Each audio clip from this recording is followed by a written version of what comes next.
Bueno, este fin de semana hubo movilización en todo el territorio nacional de Marcha Verde, tratando de recuperar el impulso que tuvo hace unos meses y que culminó con una gran manifestación en Santo Domingo, que fue como el final de todas las manifestaciones regionales que habían hecho.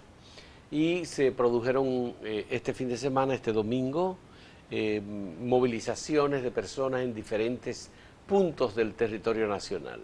En todas las ciudades se produjeron concentraciones en lugares específicos convocados por Marcha Verde. En la capital fue donde más presencia hubo una pequeña manifestación en donde se produjo un documento y se criticó muy fuertemente a las autoridades del gobierno, sobre todo porque según los líderes del movimiento Marcha Verde, el gobierno sigue siendo como el protector de la impunidad, de la corrupción en la República Dominicana. No hay actos que evidencien que el gobierno está empeñado en combatir la corrupción y en terminar con la impunidad. Hay mucha gente ha querido adelantarse, decir, bueno, no fue tan masivo. Es que no se plantearon la organización de actos masivos. Se dijo muy claro desde el principio que eran expresiones por diversos medios y maneras de que la gente seguía apoyando la lucha contra la corrupción y demandando el cese de la impunidad. Hubo en algunos casos una concentración en una plaza, en otro una pequeña marcha, en otro un acto artístico popular, como se hizo en Santiago. Aquí uno de los puntos en que se reunieron fue frente a la oficina metropolitana de autobuses, la ONSA, por lo que representa esa entidad en donde recientemente se destapó un escándalo de corrupción y personas, comenzando con el director, que era director en ese momento, Manuel Rivas, y otros empleados, además de personas allegadas, relacionadas, están siendo acusadas del secuestro y asesinato del abogado Junior Ramírez. Por eso se ve, como en su momento se vio lo hizo, como una piedra de escándalo. Y por eso hubo esa presencia ahí frente a la ONSA. El movimiento, las razones que dieron lugar siguen ahí. La gente, yo pienso que mantiene la misma indignación.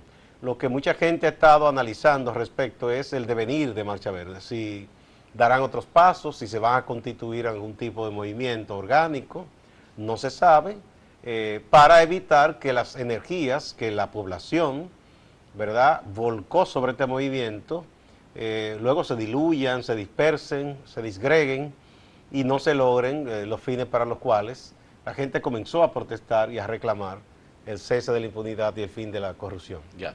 Yo tuve la oportunidad el fin de semana, Gustavo, de estar en el sur profundo de República Dominicana y hasta allá pude notar que hubo en algunos lugares, en algunos puntos incluso de la carretera principal del sur, concentraciones de pequeños grupos de personas vestidas de verde, haciendo stock o señales de solidaridad con el movimiento, y la consigna era muy clara: paremos la corrupción y la impunidad. Eso era lo único que ellos estaban planteando y lo que estaban diciendo, tanto en la en la ciudad de Barahona como en la ciudad de Asua y en los puntos de cruces que hay hacia San Juan de la Maguana y hacia algunos otros lugares del sur profundo. Pude ver que había pues grupos de jóvenes, sobre todo, vestidos de verde, con sombrillas, camisetas, parados en los lugares de la autopista en el sur. Me parece que es un movimiento legítimo, por supuesto. Una de las cosas importantes que se destaca es que no hay ningún partido político que esté apropiándose de estas manifestaciones, que son gente independiente, gente que tiene buena voluntad y deseo de que el país avance. No se trata de destruir absolutamente nada, aunque hay grupos en el gobierno que lo ven como un movimiento enemigo del gobierno, que desea como que al gobierno le vaya mal. Me parece que no. Todo el mundo desea que al gobierno le vaya bien, porque en la medida en que al gobierno le va bien al país le va bien, a la sociedad dominicana. ¿Quién sale ganando con la corrupción que no sea el propio corrupto? O sea, el resto de la población pierde. Claro. Entonces, claro que hay también muchas otras manifestaciones.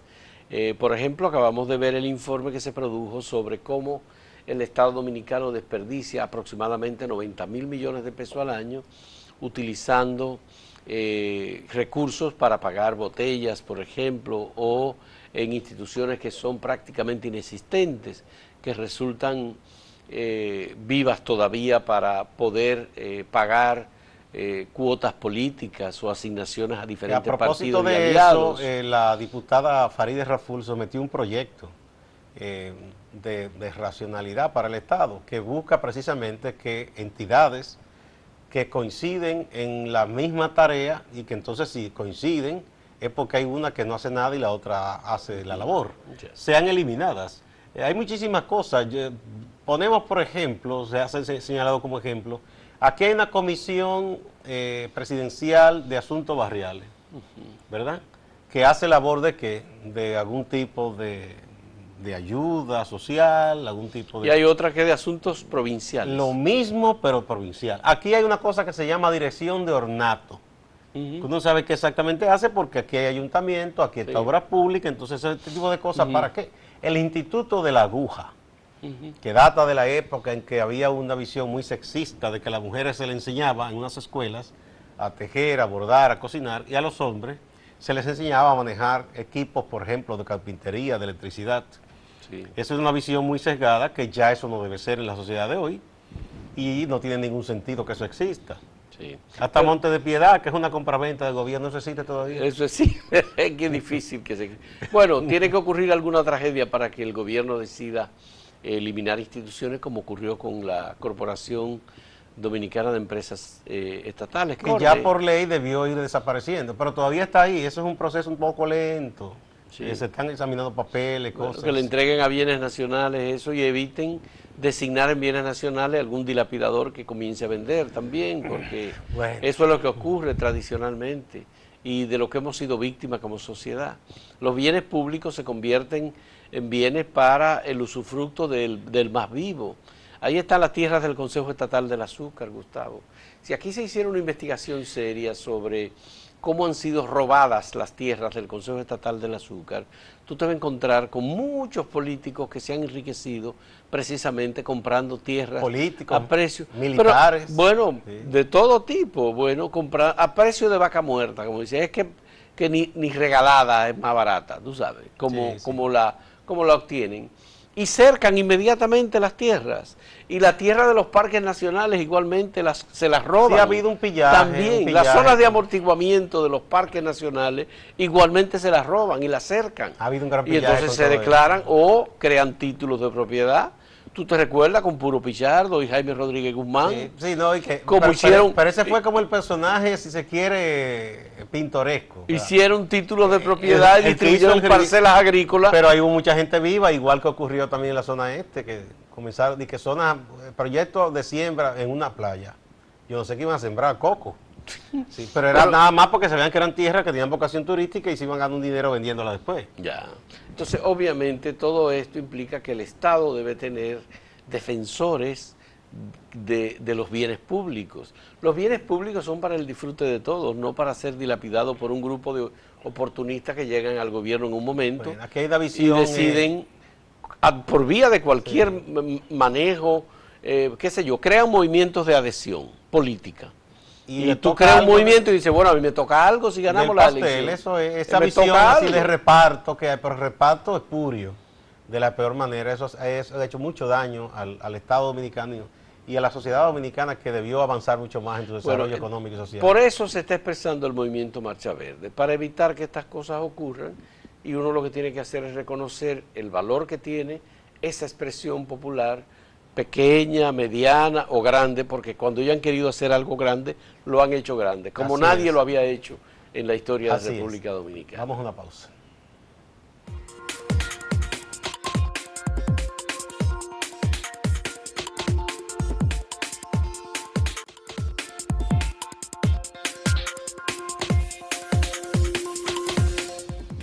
Bueno, se acerca ya el mes de noviembre, estamos a 30 de octubre. Y todos recordamos que en noviembre se celebra el Día Mundial de no violencia contra las mujeres. A propósito el 25 de noviembre. 25 de noviembre, que esa es la fecha en que se conmemora el triple feminicidio de las hermanas Mirabal en República Dominicana. Ese día fue acogida por la ONU. ¿Por qué mencionamos esto? Bueno, porque para esos días todo el mundo quiere sonar con el tema de las mujeres. Muchísimas entidades organizan alguna marcha, llevan una ofrenda al altar de la patria, se enarbolan consignas de que ni una más, aunque las mujeres han acogido una consigna que dice ni una menos, no una más, a nivel de América Latina. Y todo eso, pero luego como que las cosas se olvidan y vuelven a su nivel. Y este año está entrando en su último ya trimestre de manera especialmente violenta contra las mujeres. Muchos casos de jovencitas asesinadas por su pareja, a veces muy adulta para ella, parejas o exparejas. Muchos casos de agentes policiales y militares que han agredido o han matado a sus compañeras o excompañeras. En muchos casos matando también a algún otro pariente o incluso a un hijo de ambos. Y todo esto espanta. Entonces uno dice, bueno, tenemos política. El gobierno dice que sí, el Estado dice que sí. Tenemos campañas, sí, hay campañas. Pero uno piensa que algo no está funcionando y debería revisarse todo esto. Y una de las cosas que me da por sugerir es que hay muchas mujeres especialistas en el tema y están organizadas y que quizás deberían ser consultadas y escuchadas, porque ellas tienen también su punto de vista sobre cómo deberían hacerse muchas de estas cosas, para tratar de reducir esos números que siguen siendo dolorosos y escandalosos. Que el hecho que diga, bueno, que murieron 50 y tanto y el año pasado fueron 70, eso no es un consuelo. Es muy triste cada vez que una mujer es golpeada, es asesinada y asesinado sus hijos o su propia madre, su hermana, a manos de un hombre que no entiende que la mujer tomó una decisión y que la mujer, como han dicho muchas hace mucho tiempo, tiene derecho, igual que el hombre, a amar y dejar de amar. A estar con un hombre para decirle, mira, ya yo no te quiero más como pareja, ya se acabó, punto. Entonces, ese machismo metido entre ceja y ceja de entender mía o de nadie, eso es una cosa terrible. Mira, Gustavo, un efecto importante, importantísimo y desastroso que tiene la violencia contra la mujer es que esa violencia contra la mujer destruye lo que se conoce en República Dominicana, los grupos tradicionales, y lo identifican como la familia, el núcleo familiar. Es decir, no se preocupan tanto por el tema de la violencia, sino se preocupan por lo que ellos llaman los valores de la familia. La violencia no está en ningún caso admitido como un valor de la familia. Obviamente. Pese a que culturalmente en República Dominicana, una sociedad machista, la violencia ha sido parte cotidiana de los hijos, el crecimiento de los hijos y de la manera en que ya no solamente la violencia física, sino también la violencia verbal y otro tipo de manifestación violenta que se producen dentro del ámbito familiar, supuestamente íntimo, pero que resultan desastrosos y que dañan la productividad de las personas, dañan la capacidad de los hijos y de las hijas para poder estudiar, poder crecer emocionalmente e intelectualmente, y también afectan muy seriamente la capacidad de la mujer para poder independizarse y poder echar adelante. Entonces, en todo ello está envuelto también el tema de la dependencia económica. Claro, todo esto tiene una lectura muy, muy importante en el tema cultural y la capacidad o la posición que tienen los hombres y que tenemos los hombres, para no excluirnos, como cabeza de familia y como responsable de el abastecimiento, los proveedores en el hogar. Y por supuesto que nada justifica, nada absolutamente justifica la violencia, y mucho menos la violencia que hemos visto en los últimos, que estamos viendo desde hace muchos años, pero que tampoco decrece en República Dominicana. Y, tú sabes... Tú te referías a lo de la familia. Hay una visión que es una visión que se ha quedado muy en el pasado, de entender que familia solo es cuando está papá, mamá y los hijos. Sí. Aquí hay muchos hogares y debe ser un porcentaje muy alto, hace un tiempo que no veo las estadísticas, de hogares monoparentales encabezados por mujeres. Cerca del 37% de los casi hogares. 40. Casi mujeres 40. que se fajan a producir, a trabajar, que guían sus hijos, y no es porque ellas no quieran un compañero, ahora son mujeres que entendieron que la dignidad vale más y no pueden estar con una persona que no las valora, que las maltrata, que no las quiere, solo las usa, entonces decidieron estar solas mejor. Pero eso no quiere decir que eso no sea un hogar, con toda la dignidad, el respeto, los valores, que otro hogar que haya, que estén las dos parejas, ¿no? Tú sabes que instituciones como la Policía Nacional y el propio Ministerio de Defensa, en donde en ocasiones se encuentran algunos de los elementos más violentos y brutales. Ha ocurrido en estos días varios casos que vinculan a policía y militares. Han hecho esfuerzos y han hecho programas de entrenamiento a sus miembros sobre el tema de violencia intrafamiliar. El Ministerio Público también ha hecho esfuerzos y ha tratado de entrenar personal para que cuando una mujer, por ejemplo, se presenta en un destacamento de la policía denunciando o un departamento del Ministerio Público que tiene un compañero o un marido violento, les hagan caso, les pongan atención, le tomen los datos y la querella y no las manden, como tradicionalmente ocurre, a obedecer a su marido y a hacerle caso a su marido y a no destruir su matrimonio presentando una querella en su contra. Eso sobre todo, que incluso eso es terrible porque la propia familia de la mujer muchas veces dice, mira, los hombres son así, eso no es nada, un empujón, tú vas a desbaratar tu hogar, pero ¿qué hogar? Un hogar donde hay violencia ya no es un hogar. Ya, bueno. O sea, entonces, son de las cosas que hay que tomar en cuenta. Mira, aquí muchas veces las autoridades dicen, por ejemplo, que no hay dinero para que existan más casas de acogida para mujeres que están en peligro de muerte o de sufrir violencia. No hay dinero, pero a mí me duele en el alma que, sin embargo, todos los senadores reciben un dineral y tienen muchísimas cosas que hacen para promover, pero sobre todo los senadores que reciben mucho dinero.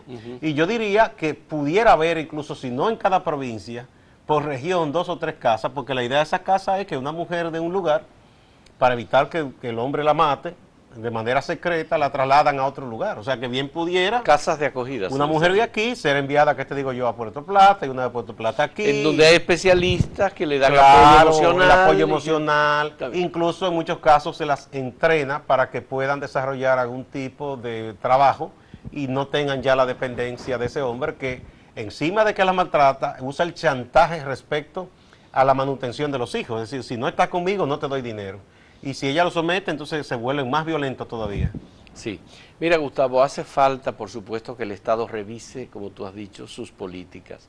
Tenemos el Ministerio de la Mujer, que se entiende que está haciendo una labor preventiva en materia de violencia intrafamiliar y violencia doméstica. También tenemos el Ministerio de la Juventud, que se supone que debe estar apoyando a que... Porque uno de los problemas mayores es que la violencia, fundamentalmente, Gustavo, se está dando entre personas por debajo de los 24 años. Bueno, hay muchos casos, y ese es otro muy grave, de muchachas muy jóvenes que son seducidas, que es violación en el caso que sea menor de edad, aunque ella supuestamente dé su consentimiento, por hombres que las doblan en edad. Y muchas veces ese viejuco, después que la muchacha tiene conciencia en qué trampa ha caído, dice, no, esto no, yo no soy feliz. Y el tipo entiende que es una propiedad, que ha comprado algo, entonces que si no se va a quedar con él, entonces quiere matarla. Yeah. Y esas son cosas, y entonces también esa gente muchas veces compra a los familiares, a los padres con dinero también. Bueno, eso es una de las cosas más preocupantes. Las estadísticas deben revisarlas bien, porque los mayores casos de violencia contra la mujer están ocurriendo en personas muy jóvenes, por un lado. Por otro lado, aproximadamente, Gustavo, un 15% de los partos de República Dominicana son partos que se producen en adolescentes. Menores de edad. Menores de edad. Entonces, todos esos datos están vinculados porque una cosa está relacionada conlleva con la otra, son caldos de cultivo. Conlleva a la otra, por supuesto. Y cada una de estas cosas afecta fundamentalmente a la mujer, que son, si no la mitad, un poco más de la mitad de la sociedad dominicana. Ese es el meollo del asunto, es decir, un tema que es fundamental, los políticos, quienes gobiernan en todos los gobiernos, no le ponen la debida importancia. O sea, eso no es un tema más. Es un tema que debe ocupar a toda la sociedad. Entonces, no podemos permitir que sigan siendo maltratadas, golpeadas y asesinadas nuestras mujeres y como que no pasara nada, como que sea indolente. Eso es terrible. Tú verás la terrible estadística que va a ofrecer este año el Ministerio Público cuando reporte. Pero a lo mejor se conforman con decir que hubo 5 menos que el año pasado, y eso es lo más estúpido todavía. Bueno, vamos a una pausa.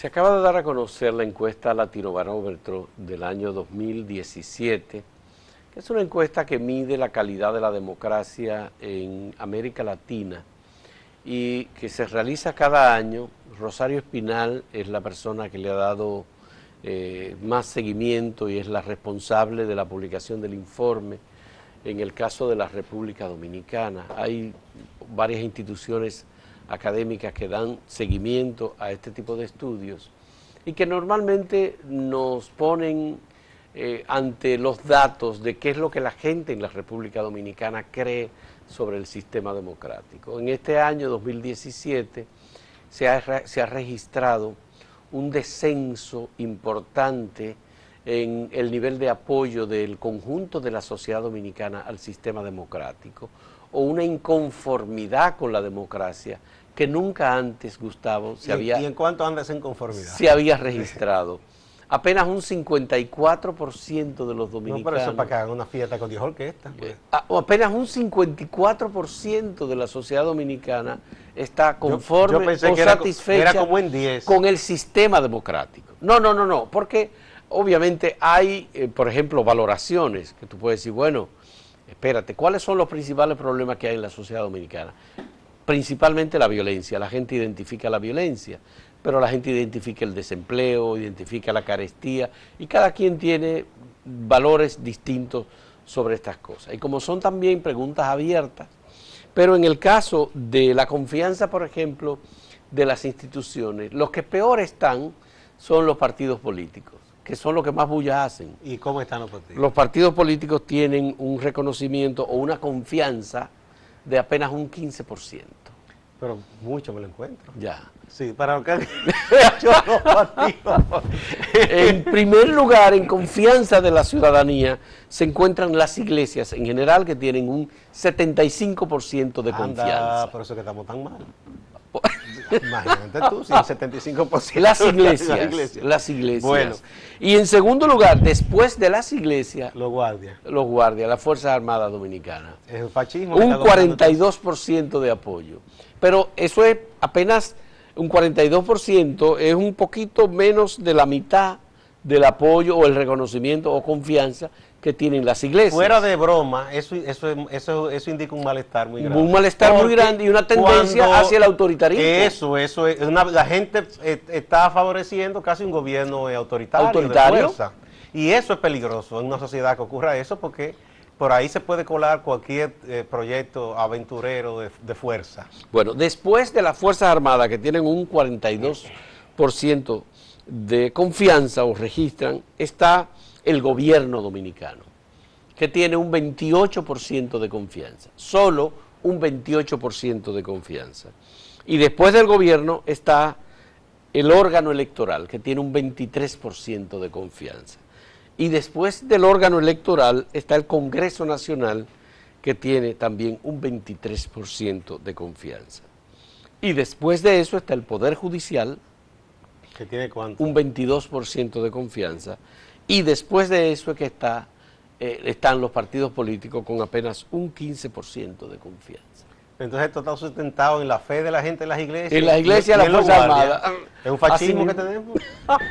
Mira, fuera de broma, tipo de encuesta es lo que los sociólogos llaman longitudinal. Es decir, se estudia y vuelven y se repiten para ver la diferencia, el comportamiento de la sociedad en la percepción que tienen sobre sus instituciones, en este caso sobre la democracia en general. Eso se hace en el tiempo muchas veces, se llama longitudinal, porque no mide un asunto de un momento nada más, sino cómo cambia un poco la percepción de la gente y su apreciación de sus instituciones. En este momento, en el año 2017, el apoyo para la democracia dominicana es solo de un 54%. Pero anda muy bien entonces. Porque En el año pasado, en el 2016, el apoyo era un 60%. Bajamos un poquito. En el año 2015, el apoyo era un 63%. Es decir, que es un descenso permanente, continuo, del apoyo a la democracia por parte de la sociedad dominicana. Cada vez las instituciones tienen menos credibilidad y menos apoyo. Yo creo que incluso el concepto de democracia debe ser analizado y revisado porque la gente, por ejemplo, yo te voy a poner un ejemplo. Conversaba, por cierto, para la entrevista que salió hoy con el profesor Luis González sobre China, que según el concepto occidental ahí hay una dictadura. Es verdad que hay un partido, el único partido nacional, partido único. Ellos tienen unos partidos regionales para gobiernos autónomos. Hay como 8 otros partidos, pero bueno. Pero son dependencias del mismo partido. Más o menos, bueno. Pero ahí incluso, dentro de esa estructura, tú tienes que optar por ir ganando espacio y te van eligiendo. Es decir, hay otro concepto, pero finalmente, ¿qué es lo que ocurre? Quizás porque los chinos no se rebelan y dicen, no, esto es una dictadura. Lo que decía Thomas Mann, es decir, el mejor sistema es el bienestar. Si la gente está bien económicamente, incluso muchas veces las libertades formales que ofrece un gobierno liberal, una democracia liberal, no las valora tanto. Y quizás aquí que tenemos relativa libertad formal en muchos aspectos, que la gente habla lo que quiera, hasta se pasa en un medio. Es muy común que va se y vota, etcétera, etcétera, organiza un partido y más o menos lo hace con cierta libertad relativa. Pero la gente no está valorando eso porque no hay bienestar. Eso es lo que pienso yo, que la gente por eso está un poco desesperada, porque bueno, tienen problemas de inseguridad, hay mucho desempleo, la vida es cara, no hay seguridad laboral, no hay seguridad social. Entonces todo eso la gente tiende a opinar mal de su sistema, independientemente que tenga libertad relativa más que en otro país. Bueno, no es solamente opinar mal del sistema, sino que relacionan su situación individual, personal o familiar. Sí, dicen entonces, si esto es la democracia, a mí no me gusta. Con este sistema y por tanto le dan o no le dan apoyo. Pero es preocupante la tendencia que llevamos en estos datos globales sobre cómo se recibe el sistema democrático que nosotros tenemos en práctica en la población dominicana. Señora, muchas gracias. Hasta mañana.